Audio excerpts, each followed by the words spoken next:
दिन की उजली उजली धूप में घर और भी भव्य लगता था। आहट पाकर कई नौकर निकल आए, माली, चपरासी, बैरा। मनीष राधिका को बैठक में ले गया। वातानुकूलित कमरे में ठंड में राधिका चैन की लंबी सांस लेकर एक सोफे पर जा बैठी। इतनी बड़ी कांसे की मेज पहले कभी नहीं देखी, राधिका ने बीच की गोल मेज छूते हुए कहा। मनीष ने पास बैठकर कहा, इस घर की हर चीज़ किंग साइज है। इस ऐश्वर्य में तुम स्वयं एक किंग की तरह रह रहे हो, राधिका ने कहा और एक बेचैनी के वश होकर उठ खड़ी हुई। क्या मैं इस स्वर में थोड़ी ईर्ष्या सुन रहा हूँ? थोड़ी नहीं, ढेर सी, बहुत ढेर सी। क्यों राधिका, तुम इतनी उद्विग्न क्यों रहती हो? मनीष ने यह कुछ ऐसे पूछा कि राधिका टूटकर फिर सोफे पर जा बैठी। उसे लगा कि वह अब और नहीं सह पाएगी। मनीष कुछ देर को बाहर गया, शायद बैरे को कुछ आदेश देने के लिए। फिर वह लौटा और आकर राधिका के पास बैठ गया, बिल्कुल पास। राधिका निश्चेष्ट बैठी रही। मनीष ने दाई बाँ से राधिका का कंधा घेरकर उसका मुंह अपनी ओर करते हुए पूछा, क्यों राधिका, बताया नहीं तुम्हें क्या परेशान किया करता है? सब कुछ, राधिका कहकर कुछ देर चुप रही, इस डर से कि भावावेग के कारण कहीं वह रोने पड़े। सब कुछ, उसने अपने को थोड़ा सा संयत करते हुए कहा। मेरा परिवार, मेरा परिवेश, मेरे जीवन की अर्थहीनता और मैं स्वयं जो होती जा रही हूँ, एक भावाहीन पुतली सी। तुम भावाहीन होती जा रही हो? यह तुमसे किसने कहा? बल्कि तुम्हारे साथ समस्या यह है कि तुम में भावनाएं ही प्रधान हैं। वह मनीष की बाहें अपने से दूर करती हुई एक बार फिर खड़ी हुई। मनीष ने उठने की चेष्टा नहीं की। एक सिगरेट सुलगाने के बाद उसने पूछा, राधिका, कहीं तुम अब भी रिवर्स कल्चरल शॉक से तो आक्रांत नहीं हो? क्या मालूम, राधिका का स्वर मंद था। तब मनीष भी उठा, जाकर उसके पास खड़ा हो गया। लॉन की ओर खुलने वाली खिड़की के पास पिटूनिया की क्यारी पर राधा नेत्र गड़ाए थे। जब हम अपना देश छोड़कर बाहर जाते हैं तो पहले 6 महीने हम एक कल्चरल शॉक के दौरान बिताते हैं, जबकि हर कदम पर हमें अपना देश, अपनी संस्कृति ऊंची दिखाई देती है। फिर हम उस देश में रहने के आदी हो जाते हैं। 2 साल, 2.5 साल उस नए देश में रहकर उसके रीति रिवाज के आदी होकर हम अपने देश में वापस आते हैं तो हमें एक धक्का दोबारा लगता है, रिवर्स कल्चरल शॉक। क्या तुम्हें भी ऐसा लगा? राधिका ने पूछा। हाँ राधिका, यद्यपि मैं इसके लिए तैयार न था। मैं 7 साल बाद लौटा था, पर फिर भी कुछ चीज़ें कुछ हद तक मुझे काफ़ी अखरी।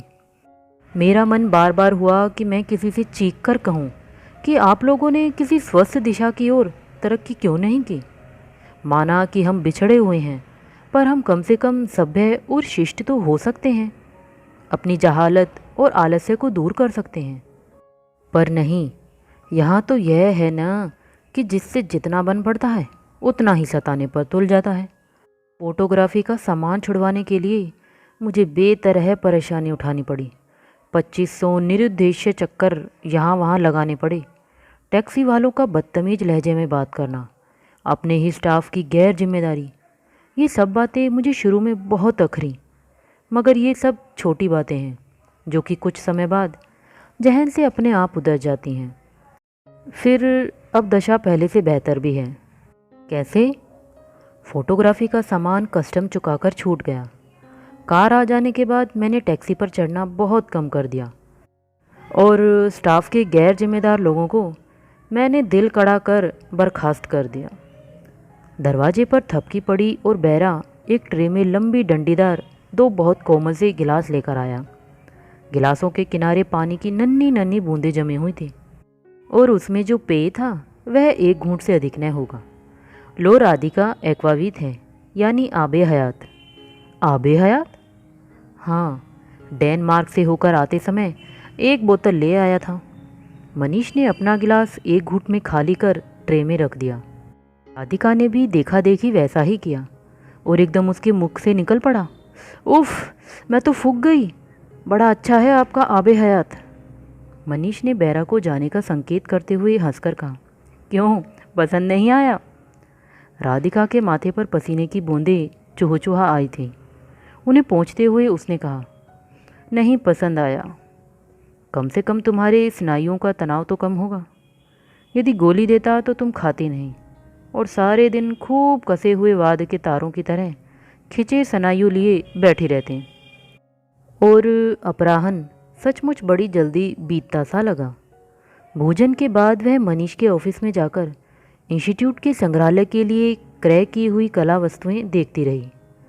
11वीं शताब्दी की श्री देवी की एक मूर्ति, दक्षिणी मंदिर के भग्न रथ के पहिए, मिनीचेयर पेंटिंग्स के कुछ सुंदर नमूने, रोडनी द्वारा लिए गए भारतीय घड़ों के विभिन्न चित्र। उसके बाद वे फिर बैठक में लौट आए और मनीष ने बेथोवन की एक सिम्फनी का रिकॉर्ड लगा दिया और बाईं बाहें सोफे की पीठ पर पूरा फैलाए सिर नत किए सहारा लिए राधिका कुछ शिथिल, कुछ सुप्त और संतुष्ट सी बैठी रही। सुबह आकाश में दूर उड़ते कुछ पक्षी, शायद सफ़ेद कबूतर, जिनके पंख धूप में चांदी की तरह झिलमिला रहे थे। कमरे में ताज़ी कॉफ़ी की सुगंध, मन पर एक बड़ा सा बोझ। रह रहकर अक्षय का ख्याल आ जाता, पर उसे मन से पीछे धकेल देती। लौटने पर अक्षय का पत्र प्रतीक्षा करता मिला। मैं आ ही रहा था तब तुम्हारी चिट मिली। ये मैटिनी के टिकट हैं, आते ही सूचना देना, मैं घर पर ही रहूँगा। पर राधिका जब लौटी तब अंधेरा सा होने लगा था और उसके जाने पर अक्षय बहुत क्लांत और झुंझलाया सा लगा। राधिका को तब अपने पर थोड़ी सी गलानी हो आई।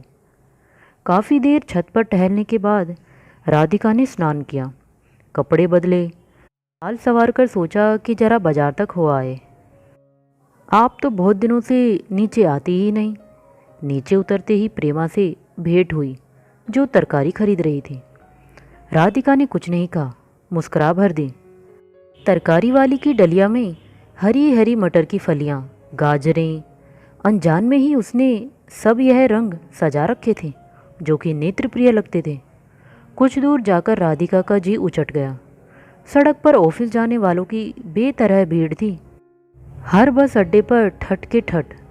उसे लगा कि वह इस भीड़, शोर शराबे, चहल पहल से एकदम कटी हुई है। वह अपने परिवेश का भाग नहीं रही। वह यहाँ रहते हुए भी निर्वासिता है।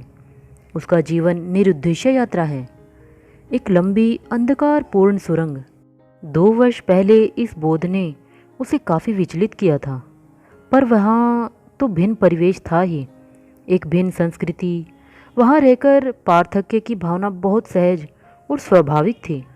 स्वदेश लौटकर स्वजनों के मध्य शायद उसके अंदर का यह हिमखंड पिघल जाए, पर ऐसा संभव नहीं लगता। नित्य प्रति के जीवन की क्रियाएं वह मशीनी भाव से संपन्न करती आई है। यह बेचैनी, यह ऊब भरी अकुलाहट बढ़ती जाती है। राधिका सड़क पर चलती गई। घरों की 4 दीवारियां नीची थी। वह फाटकों पर लगी नाम की तख्तियां पढ़ती गई। एक वकील की शानदार कोठी, पोर्टिको में नीली मार्कटू गुलदाउदी के गमले। उसके बाद एक लेडी डॉक्टर का 1 मंजिला मकान, काफ़ी आधुनिक ढंग का, पर सीमेंट की जाली ने सारी खूबसूरती हर ली थी। जाली गेरू के रंग से पुती थी। डॉक्टर अवश्य काफ़ी धनी होगी, नहीं तो लंबी सी अमेरिकन कार को गैरेज में रखने का सामर्थ्य कहाँ से लाती। कुछ आगे चलकर सड़क बाएं हाथ को मुड़ गई थी, जिस पर लगातार बसें आ जा रही थी। उनके पीछे स्कूटर, मोटरें, सभी पागलों की तरह गंतव्य पर पहुंचने की हड़बड़ी में। राधिका सीधी चली गई। बंजर पड़े मैदान में टेंट लगा हुआ एक छोटा सा स्कूल। एक चिड़चिड़ी मुद्रा लिए युवा मास्टरनी बच्चों को खेलता हुआ देख रही थी। उसकी दृष्टि के नीचे बच्चे एक गोल चक्कर में भाग रहे थे। कई जोड़े पतली टांगों के एक दूसरे के पीछे दौड़ रहे थे। उनके चेहरे सूख रहे थे। लड़कियों की तेल भरी चोटियां पीछे उड़ रही थी और उनके इर्द गिर्द धूल का एक छोटा सा घेरा।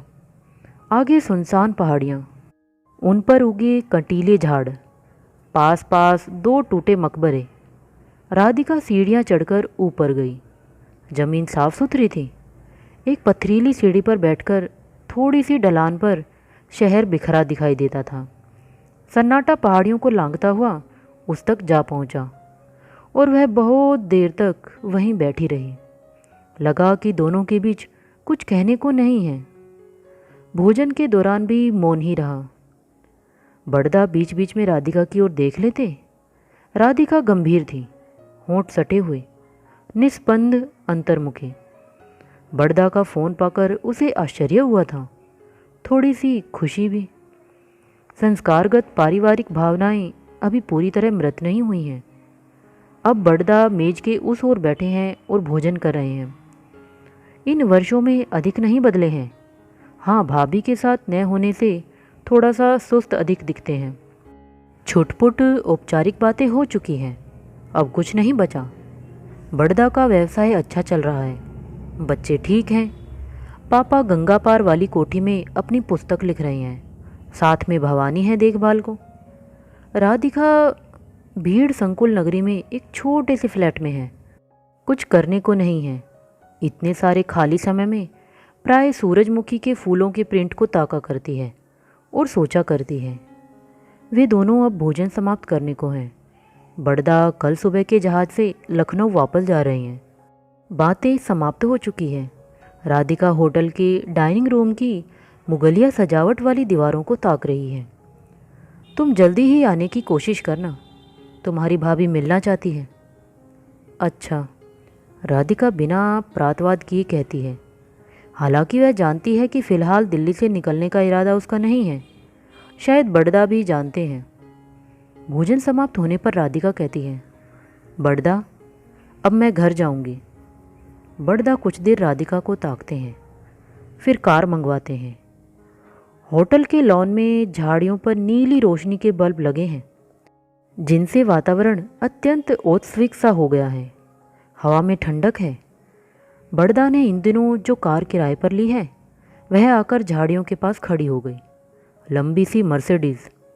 राधिका ने नमस्कार किया और कार में बैठ गई। चलते चलते बड़दा रुके और वे राधिका के हाथ में एक मोटा सा लिफाफा थमाने लगे। राधिका ने हाथ से बरज दिया, अभी ज़रूरत नहीं है, होगी तो ले लूँगी। कार चल दी। पीछे सीट से टेक लगाकर वह बड़दा के बारे में सोचने लगी। क्या वे इस सब धन संपत्ति के बीच अपने को अकेला नहीं महसूस करते होंगे? पर सफलता उन्होंने अपने जीवन का लक्ष्य बना लिया है। पापा निर्जन कोठी में और वह स्वयं इस शोर भरे फ्लैट में। कार जब घर के आगे रुकी तो शंकर परिवार बाहर लॉन में कुर्सियों पर बैठा था, अक्षय भी। राधिका को शंकर ने बड़े आदर से बुलाया। बहुत दिनों बाद मिले अक्षय, राधिका ने कहा। हाँ, काम इधर बहुत बढ़ गया है, वर्ष का अंत है न। बड़दा आए हुए हैं। हाँ, मुझे मालूम है, अक्षय ने कहा। अक्षय के व्यवहार में कोई ऐसी बात नहीं थी जिस पर राधिका उंगली रख सके, परंतु वह कुछ खिंचा खिंचा सा लग रहा था। अंदर टेलीफोन बजा। अनीला के पुकारने पर राधिका जब अंदर उठकर जाने लगी तो उसे लगा कि अक्षय की आंखें उसकी पीठ पर गड़ी हुई हैं। फ़ोन मनीष का था, वह दोपहर को ही लौटा था और सारी शाम राधिका को फ़ोन पर पाने की चेष्टा करता रहा। अब वह जानता था कि राधिका एक प्याली कॉफ़ी के लिए उसके साथ बाहर आ सकेगी। बड़दा को छोड़कर आने के बाद राधिका ने प्रयत्न किया था कि वह उदासी के गर्त में न डूबने पाए, पर अक्षय के खींचे खींचे पन्ने उसे कगार तक धकेल दिया था। अब फ़ोन हाथ में पकड़े राधिका एक पल झिझकी। तो मैं लेने आऊँ? मनीष ने पूछा। अच्छा, राधिका ने कहा। वह कमरे से निकली, कुर्सी पर से पर्स उठाया। कुछ देर और बैठती, प्रेमा ने कहा। फिर कभी, राधिका ने कहा और ऊपर चली गई। बंद कमरे में घुटन सी अनुभव करते हुए उसने खिड़कियां खोल दी। सारे दिन कोलाहल मचाने वाले लोगों की झोपड़ियों में अब नितांत सन्नाटा था। दूर बज रही कहीं बांसुरी की आवाज़। सारे गैमे पे पर आकर स्वर हमेशा बेसुरा हो जाता, पर बजाने वाले में दृढ़ इच्छा शक्ति थी, क्योंकि हर बार नए सिरे से शुरू करता और फिर मैं पर आकर विकृत स्वर। राधिका अब कुछ नहीं सोचती। खिड़की के पास खड़ी हो बाहर देखती है। बाहर गहरा सलेटी रंग का अंधेरा है। नभ में उज्ज्वल आकाश गंगा लेटी हुई है। नीचे आंगन में पहाड़ी नौकर बर्तन साफ कर रहा है। तभी मनीष आकर खुले द्वार पर खड़ा हो जाता है। अरे, बड़ी जल्दी आ गए। हाँ, पास के ड्रग स्टोर से तुम्हें फ़ोन किया था, तैयार हो? राधिका मनीष के मुख की ओर नहीं देखना चाहती, खिड़की से अलग हटती हुई कहती है, हाँ, पर थोड़ी देर बैठो, कॉफ़ी यहीं पी लो। मनीष बैठता है, सिगरेट केस खोलकर एक सिगरेट चुनता हुआ बोला, मुझे तो आशा नहीं थी कि तुम इतनी जल्दी यानी 10 बजे तक घर लौट आओगे। बड़दा मेरे बड़े भाई आए हुए हैं, कल सुबह जा रहे हैं। तुम्हारा परिवार भी है राधिका? मनीष उसे चिढ़ा रहा है। यह जानते हुए भी राधिका गंभीर रही। हाँ, बड़े भाई, पिता, मौसी, भतीजे भतीजी, सभी कोई। भाग्यवान हो, मेरा तो कोई नहीं है। क्या सच? और क्या? मनीष का चेहरा भी गंभीर था, पर राधिका को विश्वास नहीं होता कि वह कब सचमुच गंभीर है, कब गंभीरता का मखौटा ओढ़े मन ही मन हंस रहा है। चलो चलें, राधिका ने कहा। जब वे दोनों साथ साथ उतरे तब भी शंकर के लॉन में सभी बैठे थे, अक्षय भी। सोनाम के भोजन लाने पर अक्षय ने भोजन कर लिया, पर वह शांत न था। बार बार ध्यान मनीष और राधिका की ओर चला जाता। इस समय जो असमर्थ क्षोभ उसके हृदय में घुट रहा था, उससे वह अपरिचित था।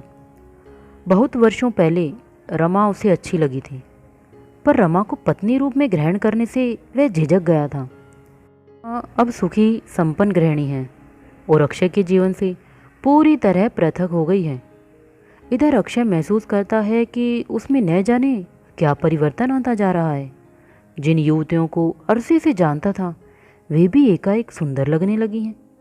देवकी की सुंदर त्वचा, अनिला की आंखें, यहाँ तक कि अल्लड़ नीना भी बार बार आकर्षित करती है। पर सबसे अधिक वांछनीय तो राधिका लगती है। राधिका उसे प्रिय भी है, उसके साथ जीवन बिताया भी जा सकता है। कई बार उसके निकट होने पर अक्षय की उसे भुजाओं में घेर लेने की उन्मत्त अदभ्य इच्छा हुई है, पर एक बार किसी अनाम अज्ञात झिझक ने उसे रोक लिया है। कभी कभी जब राधिका हंसती होती है या उसकी दृष्टि यह जताती है कि अक्षय का साथ होना उसे भा रहा है, विद्या की सारी बातें सीने में आंसने लगती हैं।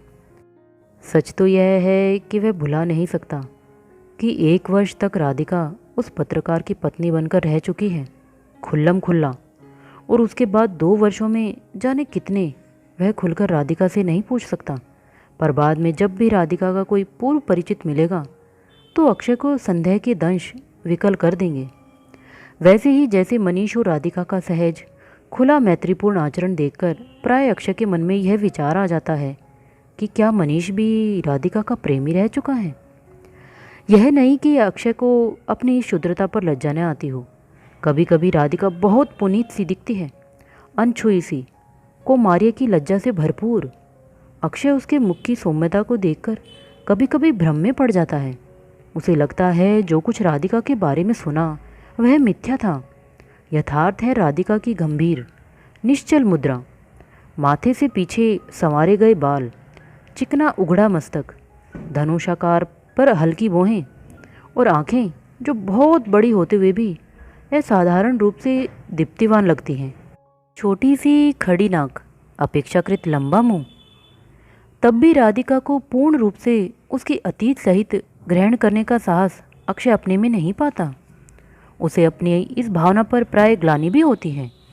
पर अब आयु बढ़ने पर उसे ऐसी ही पत्नी की कामना होती है जो कि संपूर्ण रूप से अक्षय की हो। कोई छोटी आयु की थोड़ी पढ़ी लिखी लड़की जैसे नीना या देवकी। अक्षय स्वयं ही मुस्कुराया। वह पगली सी अल्लड़ नीना जिसकी ओढ़नी हमेशा बाहों पर ही गिरी रहती है, वह नीना। अक्षय की खिड़कियों के कांच पर प्रकाश पड़ा, किसी कार की रोशनी का। वह अंधेरे में ही खिड़की के पास आ गया। राधिका अब लौटी थी। तब गहरी बैंगनी पिटूनियाँ क्यारियों में मुरझाने लगी थी और भीड़ भरी सड़क के पास एक जकरेंडा का वृक्ष फूल उठा। राधिका को यह गिनने की आवश्यकता नहीं होती कि उसे आए हुए कितने माह बीत गए हैं। एक एक दिन जो बीतता है स्मृति पर गहरी लकीरों सा खिंचा हुआ है। आई थी तब धूप में बैठकर हल्का हल्का सिकना भला लगता था। अब धूप सही नहीं जाती। कुछ ही समय में ऊपर की मंजिल के वह कमरे बेहद तपने लगेंगे। पर जब वर्षा की पहली फुहार पड़ेगी तब कैसा लगेगा। इन नीची छतों पर बूंदों की आवाज़ सुनाई देगी। राधिका को वर्षा भली लगती है, पर अभी वर्षा आने में बहुत दिन हैं। पहले यह धूल भरे तपते दिन तो बीते। मनीष फिर कहीं बाहर चला गया है, शायद बम्बई। उसकी अनुपस्थिति राधिका कभी कभी अनुभव करती है, विशेषकर सारा दिन अकेले बिताने के बाद संध्या को खुली छत पर बैठकर मानप्रिय बातें करने का मन होता है। अनीला, नीना कदाचित ही ऊपर आती हैं, प्रेमा तो कभी भी नहीं।